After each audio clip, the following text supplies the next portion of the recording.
പിന്നെ എനിക്ക് തോന്നുന്ന ഈ ഒരു സർവേ ഫലങ്ങൾ എക്സിറ്റ് പോൾ ചെയ്യുന്ന ഒരു ഏജൻസികളിൽ വിശ്വാസ്യതയുള്ള ഏജൻസികളും അങ്ങനെ അല്ലേ?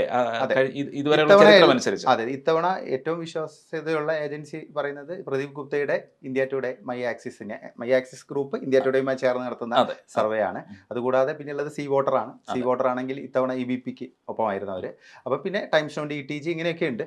പക്ഷേ നമ്മൾ ഒരു കാര്യം ആലോചിക്കണം. കാരണം പ്രദീപ് ഗുപ്ത എന്ന് പറഞ്ഞാൽ ശരിക്കും ഒരു പോൾസ്റ്റർ ആണ്. അദ്ദേഹമാണ് ശരിക്കും സ്റ്റാർ. ഇന്ന് തന്നെ ഏറ്റവും കൂടുതൽ ആളുകൾ കണ്ടത് ഇന്ത്യ ടുഡേയാണ്. കാരണം എന്താ വെച്ചാൽ ഒന്ന് രാജ്ദീപ് സർദേസായും രാഹുൽ കൻവാലും ഒപ്പം പ്രദീപ് ഗുപ്തയുടെ ഈ ഒരു നമ്പേഴ്സും അതിനൊരു ആധികാരികതയുണ്ട്.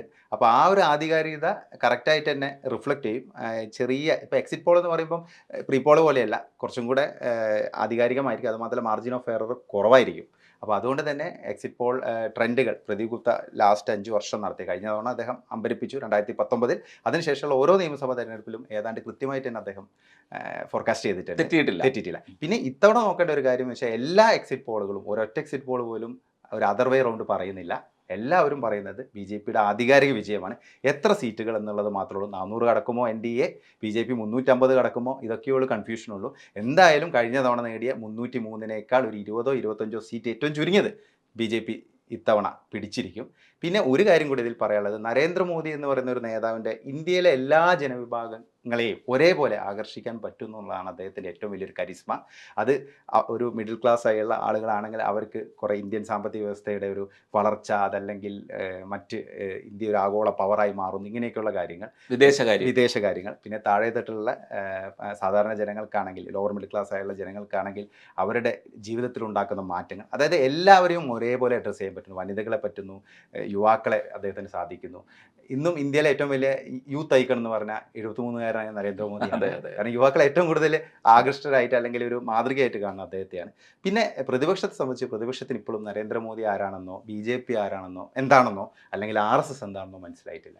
അത് വീണ്ടും വീണ്ടും അവരിങ്ങനെ തെളിയിച്ചുകൊണ്ടിരിക്കുകയാണ്. അതെ, എന്താണെന്ന് മനസ്സിലാകാതെ കിടന്ന് ബുദ്ധിമുട്ടുന്ന ഒരു സാഹചര്യത്തിലേക്കാണ് അവർ പോകുന്നത്. അതുകൊണ്ടാണ് പലപ്പോഴും നമ്മുടെ എതിരാളിയെ മനസ്സിലാക്കാതെ നമുക്ക് യുദ്ധത്തിൽ ഏർപ്പെടാൻ കഴിയില്ല. എതിരാളിയെ മനസ്സിലാക്കാതെ യുദ്ധത്തിൽ ഏർപ്പെട്ടാൽ പരാജയം തന്നെയായിരിക്കും ഫലം. അങ്ങനെയാണ് സാധാരണ സംഭവിക്കുക. അതൊരു സ്വാഭാവികമായ കാര്യമാണ്.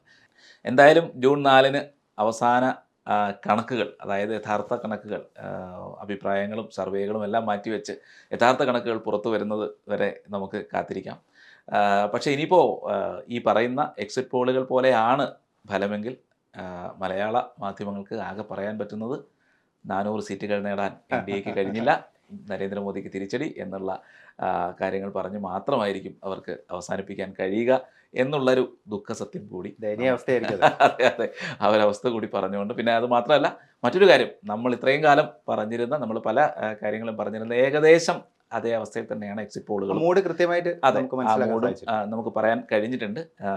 അതിന് നമുക്ക് ഇഷ്ടം പോലെ തെറികളും കിട്ടിയിട്ടുണ്ട്. പക്ഷേ എങ്കിൽ പോലും നമുക്കത് പറയാൻ കഴിഞ്ഞു. അത് തന്നെയാണ് ഏകദേശം എക്സിറ്റ് പോളുകളും പ്രവചിക്കുന്നത് എന്ന്, അതും ആ ഒരു സന്തോഷവും കൂടെ പങ്കുവെച്ചുകൊണ്ട് നമുക്ക് വീണ്ടും കാണാം.